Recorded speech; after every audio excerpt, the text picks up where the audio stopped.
Three, two, one.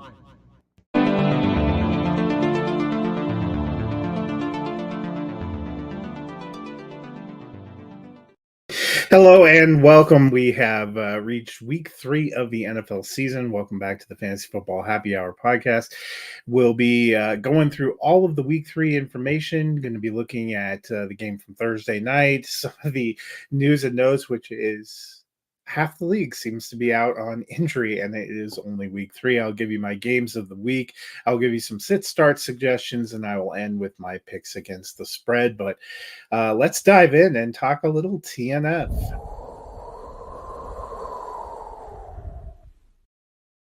For the second straight week, TNF brought together a couple of AFC East rivals.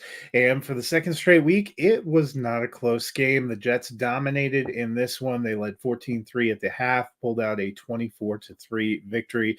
Jacoby Brissett only 98 yards passing, 12 of 18, was sacked 5 times. Did get replaced by Drake May late in the game.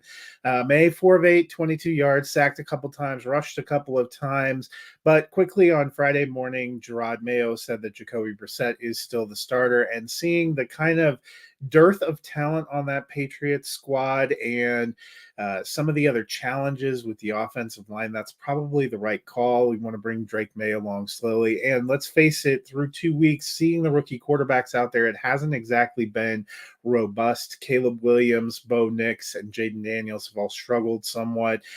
Only a couple of them have gotten wins. None of them have thrown a touchdown pass. We'll see if that changes in week 3. Meanwhile, for the Jets, Aaron Rodgers looking good. That pass offense really starting to come together. He was able to make connections with Tyler Conklin and with Mike Williams, continued a good connection with Allen Lazard, who caught another touchdown. Garrett Wilson also caught a touchdown, had 5 receptions, could have had a little more yardage, and they acknowledged after the game they want to get that clicking a little bit better. Breece Hall continues to be a good workhorse, both as a running back and as a receiver, but I am liking what I'm seeing from Braylon Allen as well. I think he has moved into deep league low-end flex consideration on a week-to-week basis, had 11 carries for 55 yards on this game, and also caught 3 passes for 13 yards. You know, he was heavily involved the week prior, had 2 touchdowns. I don't think you expect the touchdowns every week, but that is a pretty positive sign. So that is Thursday Night Football. Let's check in on a few news and notes. It has been a busy week.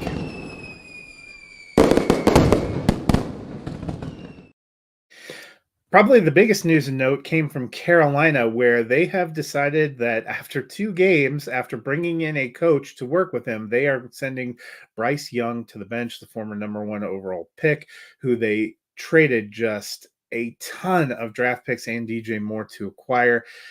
2 games into his second season has found the pine. They are starting Andy Dalton. They're 0-2. They said their season's slipping away. Now, Bryce Young hasn't played well, so I'm not going to defend the play that we've seen on the field. I am going to say, though, I don't think anyone had major expectations for this Carolina team being super competitive. And with the way the Saints and the Buccaneers look and the talent on the Falcons, it was always going to be a tall order to even be competitive in their own division. 2 weeks into a regime where you brought in Dave Canales, a quarterback whisperer, to work with and fix Bryce Young, to have given up on him seems a bit callous. I do not think the Panthers are a very well-run organization, and what's more troubling to me about this is simply the process here, and abandoning and giving up on a quarterback. And where do you really go from here? Andy Dalton is probably a serviceable option for 2024, but what are you doing in the future? They still have to give their second round pick in 2025 to the Bears as part of that deal to get Bryce Young. Are you then trying to make moves to get a premium quarterback? You may be one of the bottom tier teams in the league. If the Patriots end up down in that range on the Broncos as well, which is kind of how it's tracking, those 3 teams seem to be noticeably the worst. 2 of them probably already have their quarterback of the future, so that's helpful for you. But this just feels like a really bad sign. And if you're a Carolina fan, it's going to be more tough sledding all of this year and probably for a few more years. That franchise still looks like a mess. Major questions on defense. They invested $100 million in an offensive line that really doesn't look great. They have next to no running game really the last couple of weeks. Their big move to acquire Deontay Johnson hasn't really added a lot of pop to the passing game, and now they're talking about trading him as well. I wouldn't be surprised if we see one or two of the Panthers players move before the trading deadline. This feels like a disaster that has not gotten any better. The other big news of the week would be all of the people that are missing in action. Some of the early window games players who are already out. Wide receiver Keelan Allen will not play for the Chicago Bears, out for yet another week. David Njoku, the tight end for the Browns, out again this week. Jordan Love expected to be on the sidelines again, as they were planning to have Malik Willis start for the Packers. Joe Mixon is now out for Houston, as is Dameon Pierce, which means a lot of Cam Akers in that backfield. So plan accordingly. Michael Pittman Jr., kind of a game time decision. That's something to watch, as is Justin Herbert, the quarterback for the Chargers. Jordan Addison for the Vikings already ruled out. A.J. Brown for the Eagles already ruled out. We expect Justin Fields is going to start. Russell Wilson expected to still be out, kind of be that emergency quarterback. They expect Tyjae Spears to play, but that is a game time decision. I would expect Tony Pollard as the one that is going to be heavily used there. Taysom Hill actually now downgraded to doubtful as well in some deeper leagues. I was considering starting him because of my tight end situation, but you got to make other plans in the afternoon window games. Cooper Kupp is out, could be out for a few weeks. Raheem Mostert should be out again. Kenneth Walker is doubtful, looking like he is going to definitely miss that game as well. Deebo Samuel and George Kittle already ruled out, and they joined Christian McCaffrey. So getting a thin for even the deep 49ers. Isaiah Pacheco obviously out on IR for the Sunday night game. In the Monday game, it is looking doubtful that Evan Ingram will play, so make sure you have another option in at tight end, or if you can, pick up Brenton Strange off the waiver wire if you want to ride into that game. So just a whole lot of injuries. One good news on Monday night's game for the Bengals, it does look like T. Higgins is tracking to play for the first time this season, so if you have him, it's looking good. It's not 100%, but I do feel pretty confident. Still good to, if you can, to have some kind of backup option. But that's a little bit of a look at that. Now let's talk about some games of the week. All right, games of the week. You know how this works. I'm going to highlight one game in each of the windows, including Sunday Night Football and Monday Night Football. And there's actually two games on Monday Night Football this week, so it is an actual choice for the game that I'm going to highlight. But in the early window, I'm going with a battle of unbeatens. And surprisingly, the Vikings are on that list. Justin Jefferson, a little bit banged up, but he is expected to play in today's game, despite the fact that Jordan Addison will be out. For the Texans, I mentioned they're missing their top two running backs. So I would expect a heavy dose of throwing. And you know what? That ain't a bad thing when you got Nico Collins, Stephon Diggs, Tank Dell, and Dalton Schultz. Give me all of the passing points I can get. I think this should be a fun game. In the afternoon window, it is a game of two teams that are pretty desperate for victories. Dallas Cowboys got trucked at home by the Saints last week, but they are actually 1-1. The Baltimore Ravens, a shocking 0-2 after they lost to the Raiders at home in week 2. Both of these teams very hungry for wins. The Ravens on the road. Both of them have some interesting offense. The Ravens have really struggled covering in that pass offense. They gave up a huge day to Devontae Adams last week. Makes you really wonder what Dak and CeeDee Lamb are going to be able to do. Lamb was a little bit dinged up during the week, but by Friday was off the injury report. He is going to play. Looks like Jake Ferguson will be back in this one as well. That should be something fun to watch. On the flip side, I think the Ravens really want to commit to getting Derrick Henry going, so that should be a good thing. I'm also curious to see now in week 3 what the split is between Mark Andrews and Isaiah Likely. Neither had a great game in week 2. Likely was incredible in week 1, so see how that balances out. Sunday Night Football brings Patrick Mahomes and the Kansas City Chiefs on the road for the first time this season to Atlanta, where Kirk Cousins, they're hosting Sunday Night Football. I think they said for the first time since 2019. That is pretty exciting. Should be a big night for the franchise. Falcons had a huge come-from-behind victory in Philadelphia on Monday night. We'll be looking for more of the same at home. Chiefs come in 2-0. Couple of good offenses. The Chiefs' backfield, a work in progress. Carson Steele and Samaje Perine, who they acquired just after the preseason, should be the main drivers back there. For the Falcons, can they get Kyle Pitts going? Can we see a little bit more to Drake London? Will that passing game take another step forward? Week 1 was a little rough. I thought last week was a lot better. Darnell Mooney and Drake London kind of getting involved, getting in there. Kirk Cousins looking a little more comfortable. Let's see if they can take another step forward. And then Monday night, as I mentioned, there are 2 games. I'm highlighting the first of those games, which kicks off a little earlier than normal, and that is the 0-2 Jacksonville Jaguars at the 2-0 Buffalo Bills. A lot of pressure on Jacksonville. They have not had a good start to the season. The Bills, meanwhile, are cruising, and with Tua Tagovailoa going on IR for the Miami Dolphins, some of the struggles for the Patriots and, the Jets still trying to find their footing, the Bills are looking to be in good shape. They would like to continue and have a 3-0 start and get that win at home. Trevor Lawrence, just completing 51% of his passes so far this season, really needs to step up. Not a lot of consistency so far in that passing game. We'll see how that shakes out. But Travis Etienne and James Cook should be good plays on both of those. The other Monday night game is the Commanders at the Cincinnati Bengals. I think the Bengals are going to be trying to get their first win of the season at home, probably likely to do it, but that could be a fun game too. As I mentioned, T. Higgins is expected to make his debut. We'll see if an angry Jamar Chase plays a little bit better this week, kind of ended it in a little bit of a dark place in week 2, but we'll see if that picks up. But those are the games to watch out for. Let's transition over to some sit-start suggestions.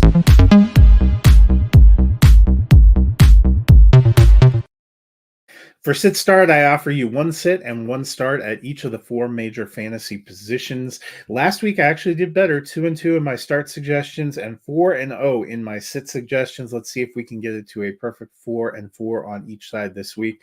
And at quarterback, my start suggestion is Baker Mayfield. The Buccaneers have started 2-0, and that is largely thanks to Baker coming off a breakout season that saw him finish as QB10. He's actually QB1 overall through 2 weeks. That is good news. Also, good news is he gets to face the Denver Broncos at home. The Broncos are a woeful 0-2. They should not pose much of a challenge to the Buccaneers, who like to do their damage through the air with Baker, Chris Godwin, and Mike Evans. I am firing him up. My sit is Justin Herbert. He's off to a slow start. He's QB 26 on the season. And the Chargers, they're 2-0, but they've really done it with a strong ground game. In fact, the Chargers had 44 carries and only 20 pass attempts in week 2. That isn't really likely to improve against the Steelers and the defense that held Kirk Cousins to a QB 28 finish in week 1 and Bo Nix to a QB 27 finish in week 2. I think Herbert, if he's able to go, he's also banged up, is a QB 3 this week. My starts at running back is Jordan Mason. Mason has slipped into the lead role, and he has done well. He has over 100 yards in each of his first 2 starts. He's sitting at running back 7, and now he's going against a Rams defense that has been plenty fantasy friendly. The Rams allowed Jahmyr Gibbs to go for 17-plus points and David Montgomery to go to 16-plus points in week 1. Last week, James Conner scored more than 19 points. I think Mason's going to have a good day, especially considering that now the 49ers are starting to be thin in that passing game group. My sit is Austin Eckler of the Washington Commanders. The Commanders have been a great rushing team through 2 weeks, but that's largely been thanks to Brian Robinson Jr. He's sitting as running back 14 through 2 weeks, and Jaden Daniels, their quarterback, has run really well also. Eckler, as a veteran, has been more of a passing down back, but he hasn't gotten enough volume to be a consistent starter. He's only running back 28 on the season. If he gets a TD on Monday Night Football, that could definitely push him into the top 24, but at this point, that feels kind of like a long shot to me, so I am sitting him. In the passing game, my start of the week is Rashee Rice. I know you may have qualms about what he's done off the field, but on the field, he has been a strong contributor both as a rookie and then in the first 2 games this season. He has a touchdown in each of the first 2 weeks. He's sitting as wide receiver 13 on the season. Now they're heading into Atlanta. They have that makeshift backfield that I mentioned. They figure to lean on the passing game. I like Rashee Rice, and I'm hoping to see a bigger game from Travis Kelce this week. My sit is Quentin Johnson of the Los Angeles Chargers. Look, I know you are thrilled to see Johnson, who was a first-round pick in rookie drafts, really go off in week 2. He got 5 passes, 2 of them for touchdowns. But the Chargers passing game is charitably a work in progress, and I think this is going to be a low-scoring game on Sunday in Pittsburgh. Johnson has some upside as a flex play, and I am excited to see him take a step forward this season, but I am not counting on a top 24 day in week 3. And now on to tight end. The tight end position has been rough the first 2 weeks, but one of the most consistent guys has been Brock Bowers of the Las Vegas Raiders. He is my start this week.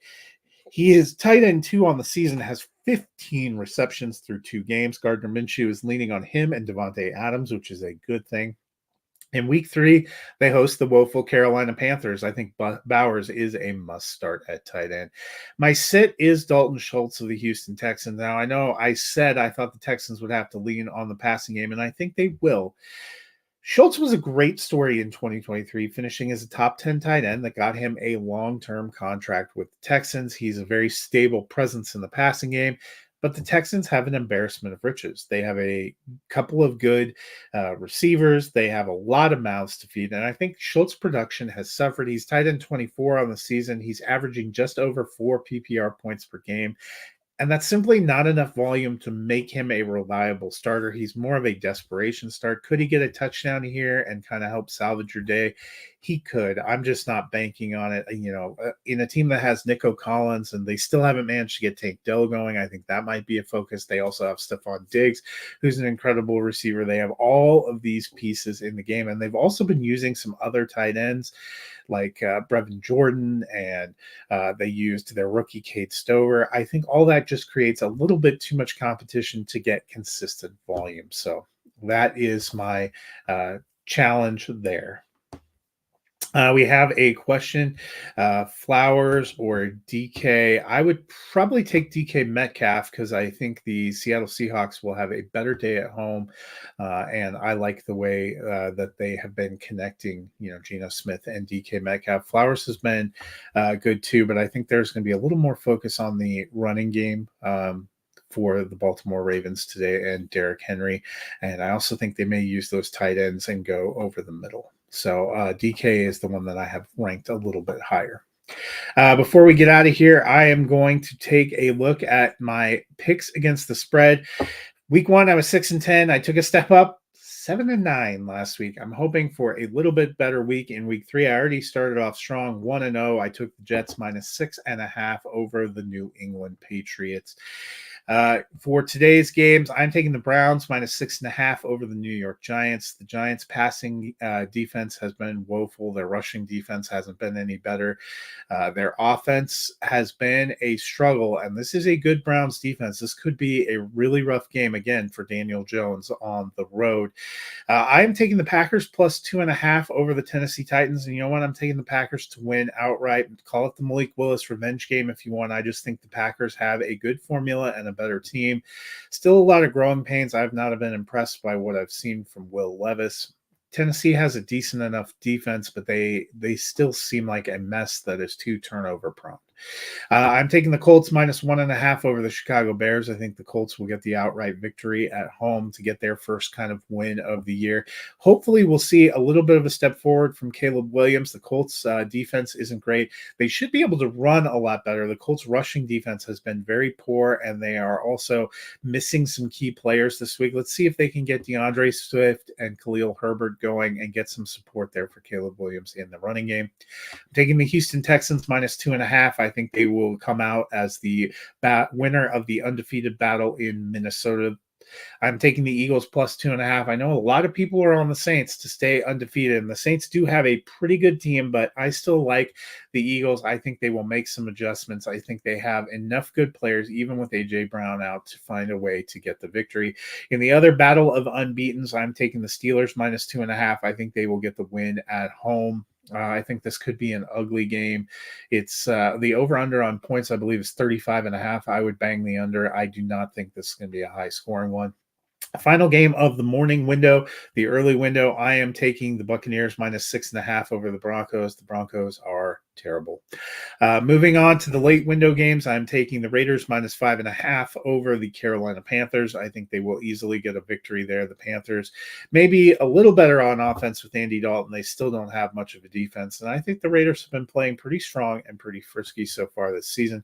I'm taking the Dolphins +5.5, but the Seahawks to get the victory in that game. I think the Seahawks will win. I think it'll be close, but Miami with Skylar Thompson and still kind of some banged up running back situation. The Seahawks are very good at home, and they have been playing pretty good defense this season.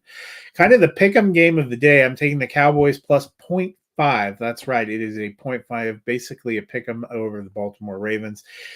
It's hard to imagine the Ravens going 0-3, but I think the Cowboys are really good at home, and I think they will find a way to win. I'm taking the 49ers minus 6.5 over the Rams. Both teams are a little injury depleted, but the 49ers still have some better pieces. The Rams defense has been a real struggle and a work in progress.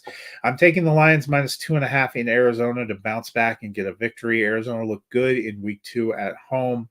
The Lions struggled a little bit in week 2 at home, and that loss to Tampa Bay, I think it will be a get-right game for them. I'm taking the Kansas City Chiefs minus 3.5 over the Atlanta Falcons in Sunday Night Football. I think the Chiefs will move to 3-0.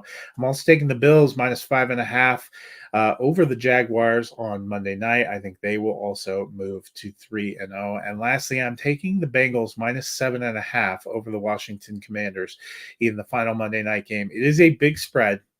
It makes me a little bit nervous because we have seen Cincinnati really struggle off to that 0-2 start. But I think T. Higgins is coming back. I think they're going to want to get Jamar Chase involved. They're at home. The Commanders' defense has not been great.